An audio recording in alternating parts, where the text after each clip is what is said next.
Good evening students, कैसे हैं आप सभी। होप कि आप सभी अच्छे होंगे। जैसा कि आप जान रहे हैं कि कम्युनिटी में बहुत सारे टॉपिक्स जो हमने ऑलरेडी कवर कर चुका है। अब आज जो टॉपिक को हम जो डिस्कस करने वाले हैं वो भी टॉपिक बहुत ही ज़्यादा इम्पॉर्टेंट है, जैसा हमने स्कूल हेल्थ सर्विसेज के लिए देखा था। ठीक है, तो ये जो टॉपिक है ये भी हम सुपरफिशियली आज रिवाइज कर रहे हैं, और इसको आप डिटेल में अगर देखना चाहते हैं, जानना चाहते हैं, तो आप हमारी क्लासेस, ड्रीम नर्सिंग क्लासेस जल्दी से जल्दी ज्वाइन करिए। और अगर आप ऑनलाइन माध्यम से हमसे जुड़ना चाहते हैं तो दर्शन एजुकेशन ऐप डाउनलोड करिए। तो चलिए आज का टॉपिक हम स्टार्ट करते हैं, और आज का टॉपिक है हमारा जेरिएट्रिक नर्सिंग। ठीक है, इसको हम और क्या बोलते हैं, हेल्थ केयर ऑफ एल्डरली। ठीक है, अब देखते हैं ये जेरिएट्रिक नर्सिंग क्या है। और आपको पता है ये जेरिएट्रिक नर्सिंग है, इससे भी बहुत सारे क्वेश्चन अराइज होते हैं, है ना। आपके सिलेबस में ये एडेड है और इसमें बहुत सारे क्वेश्चन अराइज होते हैं दोस्तों। तो चलिए देखते हैं कि आपका जेरिएट्रिक नर्सिंग क्या है, जिसको हम हेल्थ केयर ऑफ एल्डरली भी बोलते हैं। ठीक है, चलिए स्टार्ट करते हैं हम। जेरिएट्रिक्स और क्या लिखा है, क्लिनिकल जेरेंटोलॉजी। ठीक है, क्या बोल रहा है, care of aged people. Geriatric क्या है, जेरिएट्रिक के बारे में बताया गया है कि जेरिएट्रिक कहने का मतलब है केयर ऑफ एज्ड पीपल। इसको ही हम क्लिनिकल जेरेंटोलॉजी बोलते हैं। ठीक है, क्लिनिकल जेरेंटोलॉजी। अब क्लिनिकल जेरेंटोलॉजी बोल दो या फिर आप जेरिएट्रिक्स बोल दो, दोनों सेम चीज़ है। केयर ऑफ एज्ड पीपल कहने का मतलब है कि जो हमारे बूढ़े बुजुर्ग लोग होते हैं उनके लिए जो केयर प्रोवाइड करते हैं, उनके लिए जो नर्सिंग सर्विसेज हम देते हैं, उसी को ही हम क्या बोलते हैं, जेरिएट्रिक नर्सिंग्स या फिर हेल्थ केयर ऑफ एल्डरली। ठीक है, अब इसके बाद और भी कुछ टर्मिनोलॉजी है जिसको हम यूज़ करते हैं। जेरेंटोलॉजी जिसका हम देख चुके हैं कि क्लिनिकल जेरेंटोलॉजी अगर बोलते हैं तो क्या है, केयर ऑफ एज्ड पीपल है, लेकिन यहाँ पे क्या बोल रहे हैं, सिर्फ और सिर्फ सिंगल जेरेंटोलॉजी। ठीक है, अब इसका मतलब क्या है, study of physical and psychological changes at old age. ठीक है, क्या मतलब है कि जो भी फिजिकल साइकोलॉजिकल चेंजेस आता है ओल्ड एज में, उसकी स्टडी करना, उसकी अध्ययन करना, स्टडी करना, हम उसको ही क्या बोलते हैं, जेरेंटोलॉजी।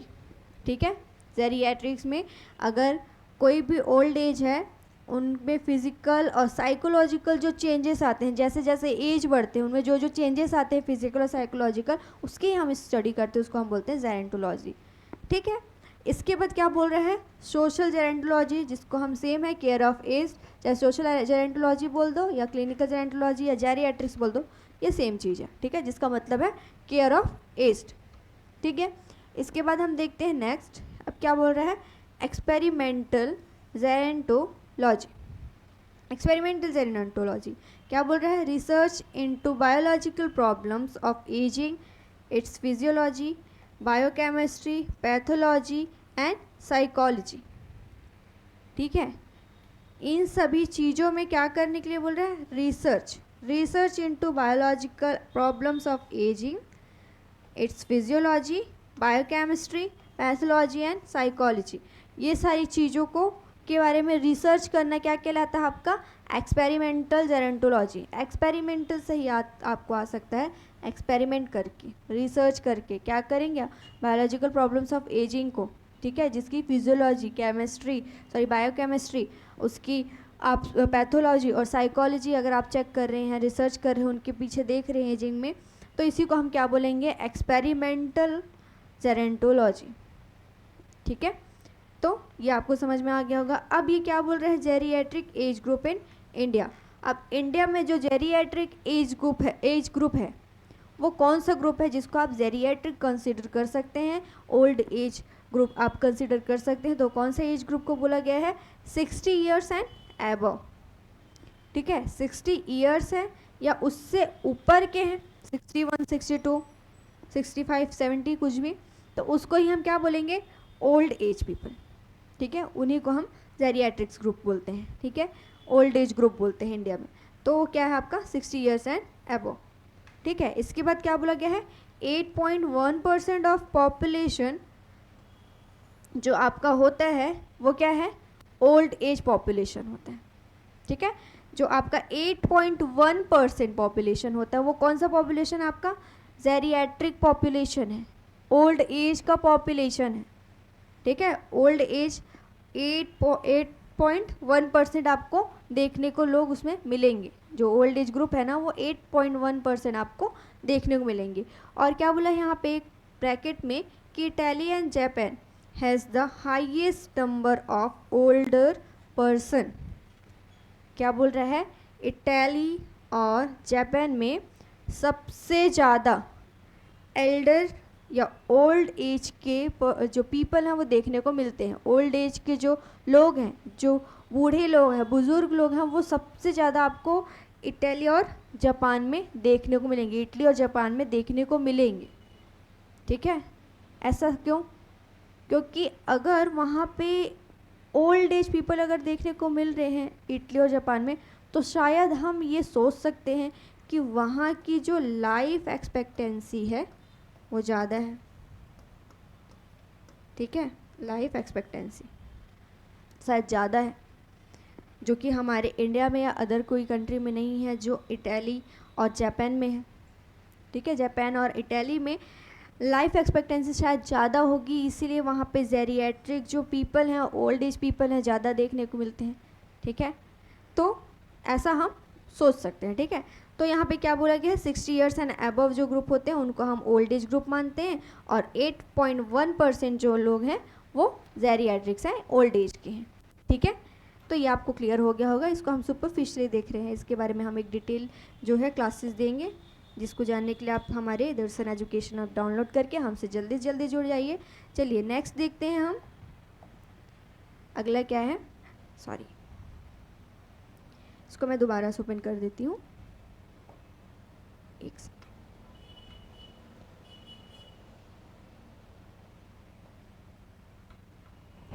ठीक है, तो जेरिएट्रिक के बारे में हम देख रहे हैं, और इसमें हम देख रहे हैं कि कौन कौन से कितने पॉपुलेशन में लोग जेरिएट्रिक हैं, ओल्ड एज पीपल में हैं। ठीक है, और इसके बाद जो नेक्स्ट जो है हम देख रहे हैं वो क्या है कि एज्ड जो पीपल हैं उनमें क्या क्या हेल्थ प्रॉब्लम आपको देखने को मिलेंगे। वो जो आप हम देख रहे थे अभी, वो आपको तो क्लियरली समझ में आ गया होगा। अब देखते हैं जो ये एज्ड पीपल हैं उसमें क्या क्या प्रॉब्लम आपको देखने को मिलते हैं। इसको मैं जूम आउट कर रही हूँ, इससे आपको और अच्छे समझ में आ गया होगा। ठीक है, इसमें आपको अब अच्छे से क्लियरली दिख रहा होगा। ठीक है, तो यहाँ पे क्या लिखा है, health problems of the aged, दिख रहा होगा आपको। ठीक है, health problems of the aged, कि जो आपके एज्ड ग्रुप हैं, ठीक है, ओल्ड एज जो पीपल हैं, उसमें क्या क्या हेल्थ प्रॉब्लम्स देखने को मिलते हैं ये हम देखते हैं। इसको बहुत सुपरफिशियली हम देखेंगे, क्योंकि ये हम इसको नॉर्मली सुपरफिशियली चेक कर रहे हैं कि प्रॉब्लम्स ड्यू टू एजिंग, अगर एजिंग के कारण अगर हम कुछ कुछ प्रॉब्लम देखें कि उनकी जो एज हो रही है उसके कारण अगर कुछ कुछ प्रॉब्लम है, तो क्या क्या प्रॉब्लम है, कैटरेक्ट है, ग्लूकोमा है, और नर्व डेफनेस है, और ऑस्टियोपोरोसिस है। ठीक है, आपका कैटरेक्ट, ग्लूकोमा और नर्व डेफनेस और ऑस्टियोपोरोसिस, ये सारी प्रॉब्लम आपको एजिंग के कारण देखने को मिल सकता है। Problems due to long term illness, अगर आप लंबे समय से इल हैं, लंबे समय से अगर आप प्रॉब्लम में हैं, सफ़र कर रहे हैं, तो उसके कारण आपको क्या क्या और प्रॉब्लम हो सकते हैं। तो ये क्या है, एथरोस्क्लेरोसिस, हाइपरटेंशन, कैंसर प्रोस्टेट, मतलब जो प्रोस्टेट कैंसर होता है उसकी बात कर रहे हैं, फ्रैक्चर नेक ऑफ फीमर, जो फीमर आपकी बोन होते हैं उसमें वो उसमें फ्रैक्चर हो सकता है, उसके नेक पे फ्रैक्चर हो सकता है, रूमेटॉइड आर्थराइटिस और अस्थम, ये सारे प्रॉब्लम आपको लॉन्ग टर्म इलनेस में देखने को मिल सकता है। ठीक है, ये सारे प्रॉब्लम आपको लॉन्ग टर्म इलनेस में अगर हैं तो देखने को शायद मिल सकता है। इसके बाद क्या बोल रहा है, साइकोलॉजिकल प्रॉब्लम। ठीक है, साइकोलॉजिकल प्रॉब्लम में आपको क्या क्या देखने को मिल रहा है, तो फर्स्ट तो आपको बता रहे हैं इम्पेयर्ड मेमोरी। ठीक है, फर्स्ट है हमारा इम्पेयर्ड मेमोरी, अब सेकंड क्या है, diminution of sexual activity, social maladjustment, depression. ठीक है, ये सारे प्रॉब्लम आपको साइकोलॉजिकल प्रॉब्लम के रूप में देखने को मिल सकता है ओल्ड एज में। ठीक, ये हम सुपरफिशियली देखे हैं। इसके बाद नेक्स्ट देखते हैं, तो नेक्स्ट और क्या बात डिस्कस करने लायक है आपकी जेरियाट्रिक नर्सिंग में, तो अगला और है कि सर्विसेज फॉर एज्ड। अब ऐसे क्या क्या सर्विसेज स्कीम प्रोग्राम्स चलाए जा रहे हैं जो जेरियाट्रिक्स के लिए बेनिफिशियल है। ठीक है, तो इसमें हम वही देख रहे हैं।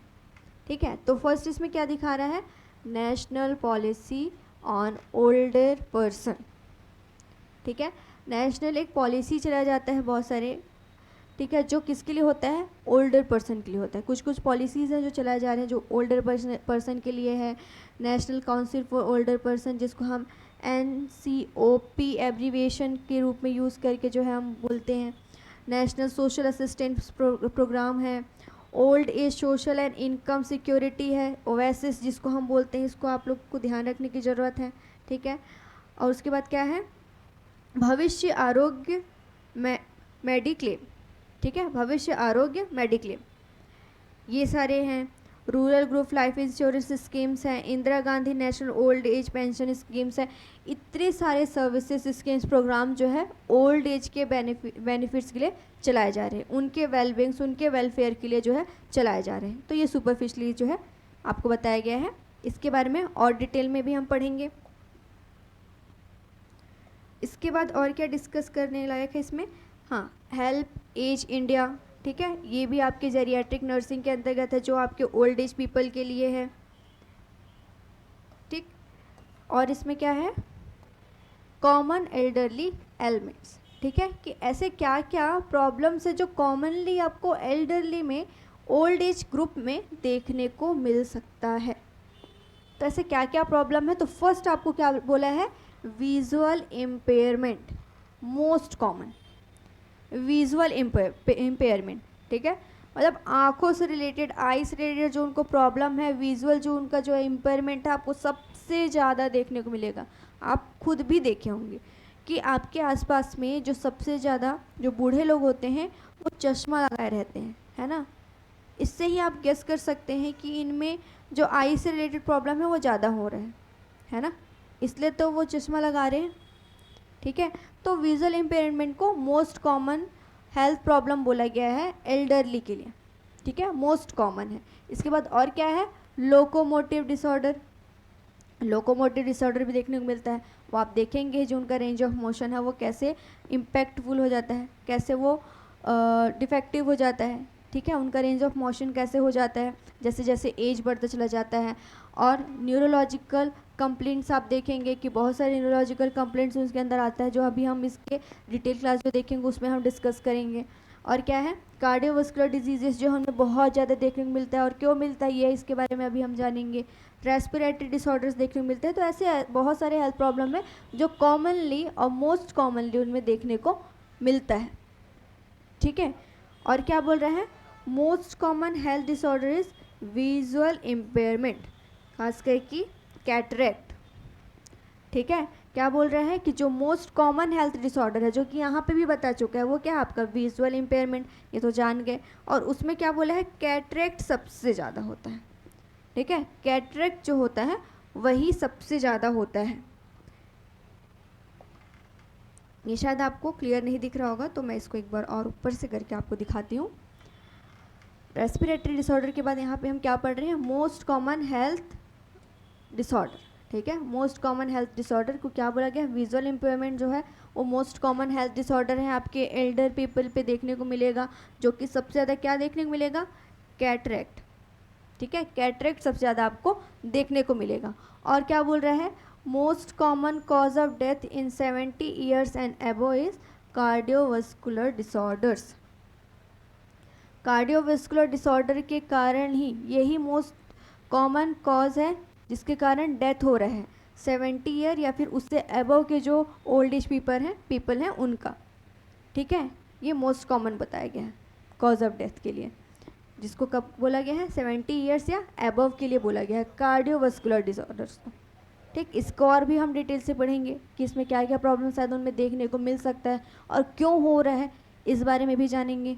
ठीक है, इसके बाद क्या बोल रहे हैं, इसके बाद नेक्स्ट है इसमें डिजीज़ प्रिवेंशन इन एल्डरली। ठीक है, इसके बाद हम इसमें जो डिटेल में जानेंगे वो है डिजीज़ प्रिवेंशन। जैसा कि हमने इलनेस प्रिवेंशन पढ़ा था, लेवल ऑफ इलनेस प्रिवेंशन पढ़ा था। ठीक है, प्रिमोडियल होता है, प्राइमरी होता है, सेकेंडरी, टर्शियरी, ये सब होता है। वैसे ही इसमें भी हम इलनेस प्रिवेंशन करते हैं, तो उसमें हम क्या क्या चीज़ों पे फोकस कर सकते हैं ये देखते हैं। तो इलनेस अगर प्रिवेंशन की बात करें, डिजीज़ प्रिवेंशन की अगर हम बात करें, तो प्राइमरी प्रिवेंशन अगर हम करते हैं तो क्या क्या चीज़ों में प्रिवेंशन हमको करना है, habits of smoking and alcohol. ठीक है, अगर ओल्ड एज की पीपल हैं तो उनको पहले से ही अगर ओल्ड एज की पीपल अगर वो स्मोकिंग या अल्कोहल कर रहे हैं तो वो हैबिट को उनको रोकने बोलना है, मना करना है कि करना ही नहीं है। और ये सारी चीज़ें हालांकि हमको पहले से ही ध्यान देना चाहिए। फिजिकल एक्टिविटी के लिए उनको बोलना है कि एक्सरसाइज पे ध्यान देंगे। इंजरी प्रिवेंशन से कि ऐसे जो है चीज़ों का यूज़ ना करें जिससे वो इंजर्ड हो सकते हैं, ऐसे एक्टिविटी पे इंगेज ना हो जिससे शायद वो इंजर्ड हो सकते हैं। इन सारी चीज़ों के लिए उनको पहले से अवेयर करना है। सेकेंडरी प्रिवेंशन में क्या बोलेंगे हम कि उनको स्क्रीनिंग करने बोलेंगे for hypertension, diabetes, cancer and depression, क्योंकि ये सारी चीज़ों में से वो ज़्यादा जूझते हैं, तो इसके लिए हम उनको स्क्रीनिंग करने के लिए बोलेंगे। उसके बाद क्या है, टर्शियरी प्रिवेंशन, रिहैबिलिटेशन करने बोलेंगे, जो कि हम जानते हैं लेवल ऑफ प्रिवेंशन में, लेवल ऑफ इलनेस प्रिवेंशन में हमने टर्शियरी प्रिवेंशन में देखा था कि अब इस कंडीशन यहाँ पे जो पेशेंट है वो बहुत सीवियर कंडीशन में चले जाते हैं, तो उसको क्या करते हैं हम, रिहैबिलिटेशन करते हैं। तो अब अगर मान लो कोई ओल्ड एज है जो कि क्या हो गया है, अपने बहुत ही ज़्यादा सीवियर कंडीशन में जा चुका है, तो उनमें हम रिहैबिलिटेशन के लिए जो है करेंगे, अप्लाई करेंगे इंटरवेंशंस। ठीक है, तो ये था हमारा दोस्तों डिजीज़ प्रिवेंशन इन एल्डरली, जिसको हम बहुत सुपरफिशियली देखे हैं। और ये आपका क्या है, जेरिएट्रिक नर्सिंग है, या फिर इसको हम और भी क्या देखे थे, health care for old age people. ठीक है, इस तरीके से हम इसको पढ़े थे। तो ये हम बहुत सुपरफिशियली में देखे हैं दोस्तों। तो अगर आपको इसके बारे में डिटेल में जानना है, और मैं आपको बता दूं दोस्तों कि जो जेरिएट्रिक नर्सिंग है इससे भी बहुत सारे क्वेश्चन अराइज होते हैं, बहुत सारे क्वेश्चन जो आपको आते हैं। जैसे कि हमने इसमें देखा था कि क्या क्या स्कीम्स है, प्रोग्राम्स हैं जो उनके लिए चलाया जा रहा है, उनके वेलफेयर, उनके वेल बींग के लिए चलाया जा रहा है। तो ऐसे बहुत सारे प्रोग्राम्स हैं जो उनके लिए चलाया जा रहा है दोस्तों। तो वो सारी चीज़ों के बारे में हम डिस्कस करेंगे, कब कब आया, कुछ कुछ के डेट, उसके बारे में हम डिस्कस करेंगे, जिसके लिए शायद वो पूछ सकता है उसमें क्या, उसके अंतर्गत, उस स्कीम के अंतर्गत क्या उनको जो है बेनिफिट्स हो रहे हैं, इसके बारे में डिस्कस करेंगे दोस्तों। तो ये सारी चीज़ों की जानकारी अगर आपको चाहिए दोस्तों, तो जल्दी से जल्दी हमारे दर्शन एजुकेशन ऐप डाउनलोड करिए और हमसे ऑनलाइन माध्यम में जुड़िए। और अगर आप ऑफलाइन माध्यम से हमसे जुड़ना चाहते हैं तो आप आ सकते हैं स्वामी आत्मानंद हिंदी मीडियम स्कूल के सामने, जो कि गांधी चौक के पास स्थित है। ठीक है, तो चलिए दोस्तों अब हम मिलते हैं नेक्स्ट टॉपिक पे, तब तक के लिए थैंक यू सो मच।